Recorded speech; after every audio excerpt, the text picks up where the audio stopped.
Hello students, स्वागत है आपका आज के हमारे इस नए लेक्चर में। आज हम 5वां रीअरेंजमेंट पढ़ने वाले हैं जिसका नाम है हाफमान ब्रोमोएमाइड डिग्रेडेशन रीअरेंजमेंट, या से एक और नाम से बोलते हैं हाफमान डिग्रेडेशन रीअरेंजमेंट। ठीक है, दोनों इसी के नाम हैं। मैंने इसका एक नाम लिख दिया हाफमान ब्रोमोएमाइड डिग्रेडेशन रीअरेंजमेंट। तो इस रीअरेंजमेंट में होता क्या है, इस रीअरेंजमेंट में एमाइड को ब्रोमीन तथा अक्षार जैसे NaOH या KOH के साथ अभिकृत कराया जाता है, जिससे वास्तविक यौगिक आइसोसाइनेट का फॉर्मूला होता है NCO प्राप्त होता है। ठीक है, जब हमारे पास एमाइड की रिएक्शन ब्रोमीन और किसी अक्षार से कराई जाती है तो मेरे पास आइसोसाइनेट बनता है। इसके बाद जो आइसोसाइनेट है जल अपघटन पर प्राथमिक एमीन देता है, यानी कि हाइड्रोलाइसिस पर जब हाइड्रोलाइसिस कराए जाते हैं तो मेरे पास क्या बनता है, प्राइमरी एमीन। इस एमीन में एमाइड से कम कार्बन होते हैं। ठीक है, मतलब ये जो एमाइन बनेगा प्राइमरी एमाइन, इसमें लेस नंबर ऑफ कार्बन होंगे कंपैरिजन टू एमाइड। ठीक है, जैसे मैंने एग्जांपल लिया हुआ है कि मेरे पास CH3CONH2 की रिएक्शन कराएगी, ये एक एमाइड है Br2NaOH, यानी कि ब्रोमीन्स और किसी अक्षार से, तो मेरे पास NCO बनेगा, आइसोसाइनेट बनेगा। इसके बाद जब इसका हाइड्रोलाइसिस कराया जाएगा, यानी कि पानी से रिएक्शन कराई जाएगी, तो मेरे पास प्राथमिक एमीन बनेगा, प्राइमरी एमीन बनेगा। अगर आप ऊपर चेक करो, एमाइड में मेरे पास 2 कार्बन है, और प्राथमिक एमीन में 1 कार्बन है।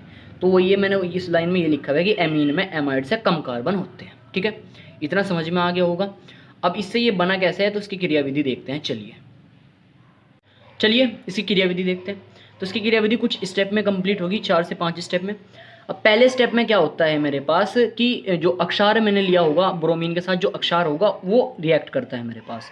अब अक्षार का जो OH निगेटिव होता है अक्षार में, जैसे मान लीजिए कि मैंने NaOH से रिएक्शन कराई, किससे कराई है, NaOH से रिएक्शन कराई है, तो यहाँ से मेरे पास Na+ हट गया और OH- आकर रिएक्ट करेगा। ये रिएक्ट क्या करेगा फर्स्ट स्टेप में, कि जो मेरे पास इसके पास एमीन के पास हाइड्रोजन है उसे निकाल लेगा और यहाँ से पानी रिमूव हो जाएगा। ठीक है, फर्स्ट स्टेप में ऐसा होगा, जिससे मेरे पास क्या बनेगा, CH3C double bond O single bond N और सिंगल बॉन्ड H। अब यहाँ से एक H+ निकल चुका है तो नाइट्रोजन पर आ जाएगा निगेटिव चार्ज। ठीक है, तो फर्स्ट स्टेप में क्या हुआ मेरे पास, जो मेरे पास ये अक्षार है, अक्षार एमाइड में से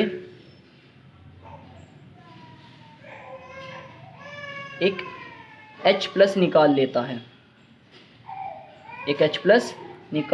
है, जिससे ऋणायन बनता है। ऋणायन मतलब एनायन, ये नेगेटिव वाला भाग, ऋणायन बनता। क्लियर है इतनी बात। फर्स्ट स्टेप में क्या होगा कि बेस मेरे पास यहाँ से हाइड्रोजन को निकाल लेगा और इससे मेरे पास एक एनायन का फॉर्मेशन हो जाएगा। अब स्टेप सेकंड देखते हैं। स्टेप सेकंड में क्या होगा, दूसरे चरण में क्या होने वाला है। दूसरे चरण में जो एनायन बना है इससे मेरे पास रिएक्ट करेगा ब्रोमीन। ये जो एनायन बना है इससे क्रिया करेगा मेरे पास ब्रोमीन, यानी कि Br2। अब Br2 ऐसे सिंगल बॉन्ड से आपस में जुड़े हुए होते हैं। अब जो पहले वाला Br होगा इस पर पार्शियली पॉजिटिव चार्ज होगा भाई, और दूसरे वाले पर पार्शियली निगेटिव चार्ज, अगर हम इन्हें तोड़ने का स्टार्ट करेंगे। ठीक है, मतलब पहले वाले पर पॉजिटिव चार्ज होगा और दूसरे वाले पर निगेटिव चार्ज होगा, पहले वाले पर पॉजिटिव चार्ज होगा और दूसरे वाले पर निगेटिव चार्ज होगा। अब ये पॉजिटिव चार्ज वाला ब्रोमीन है, ये निकलेगा और इस पर अटैक करेगा, और मेरे पास बना देगा ब्रोमामाइड,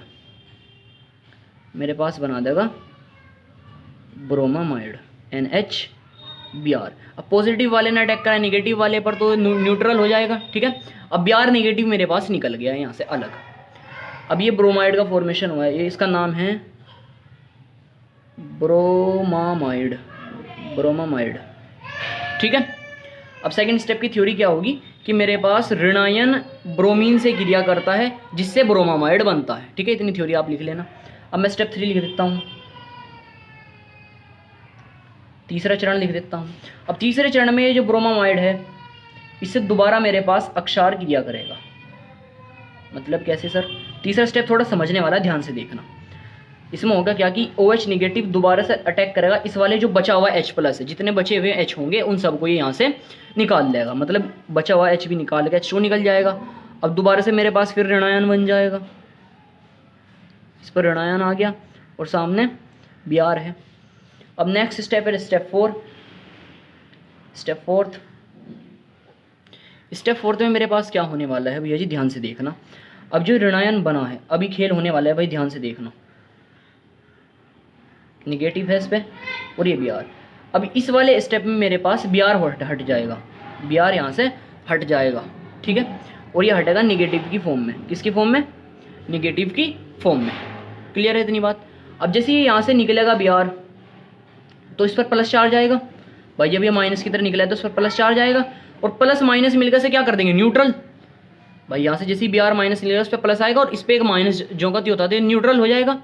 जैसे ही यहाँ से मेरे पास Br निकलेगा तुरंत ये CH3 निगेटिव की फॉर्म में यहाँ से निकलेगा, मतलब ऋणायन की फॉर्म में CH3 निकलेगा, और ये CH3 निकल कर एकदम हमला कर देगा इस पर, एक बार हमला कर देगा इस पर। जैसे ही CH3 मेरे पास यहाँ से ऋणायन की फॉर्म में निकलेगा तो मेरे पास इस पर प्लस चार्ज आना शुरू हो जाएगा, इस पर ऋणावेश आना शुरू हो जाएगा। क्लियर है इतनी बात? हुआ क्या है भाई कि Br हटेगा यहाँ से पहले, तो इस पर क्या आ जाएगा? Positive charge. अब ये पॉजिटिव था, ये निगेटिव था, तो दोनों न्यूट्रल हो जाएंगे। अब नाइट्रोजन पर कोई चार्ज नहीं रहा। इसके बाद ही जस्ट क्या होने वाला है कि मेरे पास जो CH3 है वो माइनस की फॉर्म में निकलेगा। अब जैसे यहाँ से CH3 माइनस की फॉर्म में निकलेगा तो इस वाले कार्बन पर प्लस आ जाएगा। अब ये CH3 यहाँ से निगेटिव की फॉर्म में निकला है, यहाँ पे जाके जुड़ेगा। अब इस पर ऋणावेश है तो यहाँ पे जैसे ही जाके जुड़ेगा तो इस पर भी ऋणावेश आ जाएगा एकदम, ये ऋणावेश इस पर चला जाएगा। अब ये बहुत स्लो होगा काम, क्योंकि भाई पहले Br हटेगा, फिर ये यहाँ से निगेटिव चार्ज लेगा, तब यहाँ पे जाके जुड़ेगा, तो ये स्लो काम होगा मेरे पास। तो फाइनली मेरे पास कुछ ऐसा यौगिक बनेगा कि मेरे पास C डबल बॉन्ड O है, इधर ये CH3 हट गया, C डबल बॉन्ड O है। अब इस पर मेरे पास प्लस चार्ज आना था, इस पर मेरे पास प्लस चार्ज आना है, सिंगल बॉन्ड N से जुड़ा हुआ है, Br हट चुका और इससे इधर जाकर जुड़ गया CH3। अब जैसे CH3 इस पर जुड़ेगा तो इस पर क्या आएगा? निगेटिव चार्ज, और जब निगेटिव पॉजिटिव आपस में होते हैं तो उनके बीच में प्लस एक बॉन्ड बन जाता है ना भाई। तो फाइनली मेरे पास आइसोसाइनेट बन जाएगा CH3NCO, ठीक है। आइसोसाइनेट बन गया तो 4th स्टेप में हो गया ये।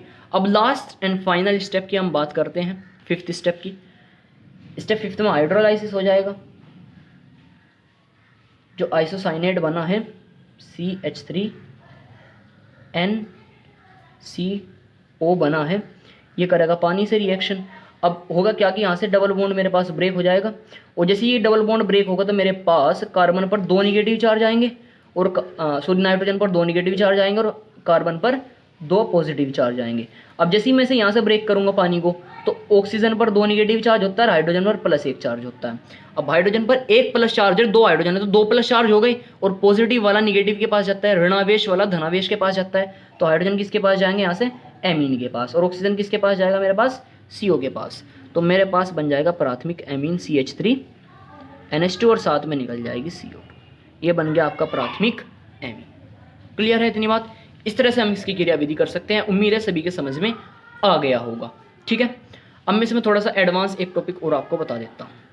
अब देखिए कुछ बच्चे कंपटीशन के होंगे, MSc के होंगे, उनके लिए मैं थोड़ा सा बता देता हूँ कि मेरे पास अब CH3COND2 है, मेरे पास D2, ये ड्यूटेरियम है, हाइड्रोजन का जो भारी वाला समस्थानिक है वो ये है, ठीक है। अब अगर इसकी Br2 प्लस के वजह से और H2O से कराई जाए तो मेरे पास क्या बनेगा? CH3NH2 बनेगा। ये याद रखना भाई, CH3NH2 बनेगा, क्योंकि इस D से हमें फर्क नहीं पड़ने वाला। हमारे पास ये इस नाइट्रोजन के पास जो हाइड्रोजन आ रहे हैं वो ये वाले आ रहे हैं ना भाई। अभी पीछे मैकेनिज्म में हमने यही तो देखा था, यही देखा था ना हमने कि भाई ये वाला हाइड्रोजन जाता है N के पास और बचा हुआ ऑक्सीजन जाता है CO के पास। तो इस D का तो कोई काम नहीं है मेरे पास, तो यहाँ पे मेरे पास CH3NH2 ही बनेगा। और अगर मैं सेकंड वाली देखूँ कि मेरे पास यहाँ पर हाइड्रोजन है बट इस वाले जल में यहाँ पर मेरे पास D2O है, ड्यूटेरियम में D है, तो अब मेरे पास जो कंपाउंड बनेगा वो बनेगा CH3ND2, ठीक है। ये समझने वाली बात है थोड़ी सी, इसमें कंफ्यूज बिल्कुल नहीं होना कि यहाँ पर अगर D लगा हुआ है तो मेरे पास यहाँ पे D लूँगा, नहीं भाई।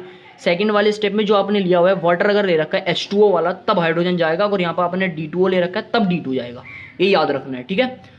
तो अभी आप समझ गए होंगे, मुझको पूरा यकीन है आप समझ गए होंगे। एक क्वेश्चन मैं आपको घर से दे देता हूँ, इसकी पूरी क्रियाविधि आपको लिखनी है स्टेप बाय स्टेप, कैसे कैसे होगा काम, ठीक है। जैसे मैंने बताया बिल्कुल उसी तरीके से काम होगा। मैं रिंग वाला क्वेश्चन आपको दे रहा हूँ। अब ये मत सोचना कि सर आपने रिंग वाला क्वेश्चन तो कराया नहीं है भाई, वही चीज़ को अप्लाई करना है आपको, जो जो चीज़ें मैंने आपको बताई है बस, उसके अलावा कुछ भी अप्लाई आपको नहीं करना।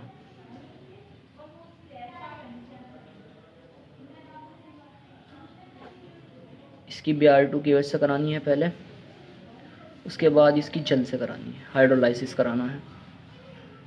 और आप आंसर कमेंट भी कर सकते हो मेरे को, ठीक है। अगर वीडियो आपको अच्छा लगा हो, हेल्पफुल लगा हो, तो इस वीडियो को प्लीज़ लाइक ज़रूर कर दें और हमें हमारे चैनल को सब्सक्राइब ज़रूर कर दें। इससे हमें काफ़ी ज़्यादा मोटिवेशन मिलेगा। साथ ही साथ अपने फ्रेंड्स को इस वीडियो को शेयर भी ज़रूर कर दें। बाकी बच्चों को भी केमिस्ट्री बताएं कि इतना इजी होता है भाई पढ़ना। खाम खा आप ऐसे ही डरते रहते हो कि केमिस्ट्री ये है वो है, इतना आसान है केमिस्ट्री, देख लो। ठीक है, मिलते हैं नेक्स्ट वीडियो में, तब तक के लिए ओके बाय। पढ़ते रहिए, हंसते रहिए।